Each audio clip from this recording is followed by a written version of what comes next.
Bonjour paysans et paysannes de Côte d'Ivoire, bonjour paysans et paysannes d'Afrique.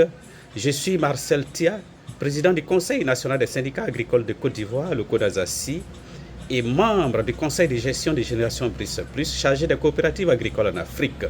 Nous sommes aujourd'hui lundi 24 février 2025, le retour à nos directs de tous les lundis. Aujourd'hui, nous voulons parler de deux sujets, mais avant tout, nous voulons rendre gloire à Dieu et lui confier ce moment afin qu'il nous guide, qu'il nous éclaire. Au nom de Jésus-Christ, qui nous éclaire et qui nous guide. Nous allons parler de deux choses aujourd'hui. Les difficultés liées à la commercialisation du café et du cacao en Côte d'Ivoire et ensuite la mise en place de l'interprofession. En ce qui concerne les difficultés liées à la commercialisation, nous avons soulevé deux points. Le premier point, c'est que le Conseil Café Cacao vient prendre une décision pour interdire l'émission des connaissements intérieurs. Le connaissement intérieur qui permet aux petites coopératives de travailler, de soutenir les grosses coopératives et maintenir la collecte du cacao et du café dans de meilleures conditions. Et c'est ce que le Conseil Café Cacao vient d'interdire. Nous voulons dénoncer cela avec la dernière énergie et demander au DG du Conseil Café Cacao de renoncer à une telle décision au plus tôt possible pour ne pas donner libre cours au trafic. Parce que ça, c'est une autre manière de légaliser le trafic vers les produits des pays limitrophes. Parce que le paysan qui n'arrive pas à vendre aujourd'hui, la coopérative qui n'arrive pas à vendre ne peut plus travailler. Et là, tous les acheteurs vont alors rentrer sur le terrain pour faire de n'importe quoi et permettre que le produit soit fui vers les pays limitrophes. Donc nous voulons dire au DG du Conseil Café Cacao de renoncer à une telle décision.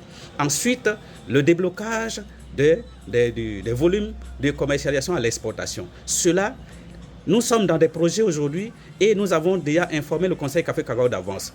Nous voulons que le Conseil Café Cacao facilite la commercialisation intérieure-extérieure à toutes les organisations des paysans de Côte d'Ivoire. Il s'agit de notre cacao et de notre café.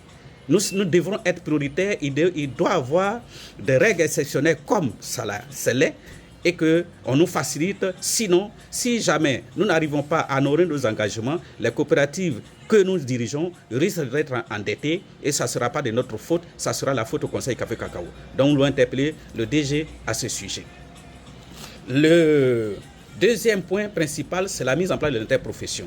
Voilà, depuis 2015-16, l'interprofession de la filière café cacao devait être mise en place. Mais malheureusement, chaque fois qu'il s'agit de mettre en place cette interprofession, il y a toujours des personnes mal intentionnées qui cherchent à créer de nouvelles organisations, à créer de nouvelles idées pour brouiller toutes les cartes. Nous voulons dire que déjà le cabinet JADES, qui devrait mettre en place, permettre la mise en place de l'interprofession depuis le mois d'août 2024, aujourd'hui, 8 mois après, rien n'est encore fait et certaines personnes commencent à s'adonner à la création de nouvelles organisations. Ce ne sera pas productif, ça sera plutôt pour ramener le processus en arrière. Nous voulons dire que les 87 organisations de la filière café cacao qui ont été déjà répertoriées, nous lançons un appel solennel à chaque responsable. Restez à l'écoute, nous allons nous retrouver très bientôt pour décider de notre sort, pour décider de notre filière. Merci et excellente semaine à tous et à toutes et à lundi prochain.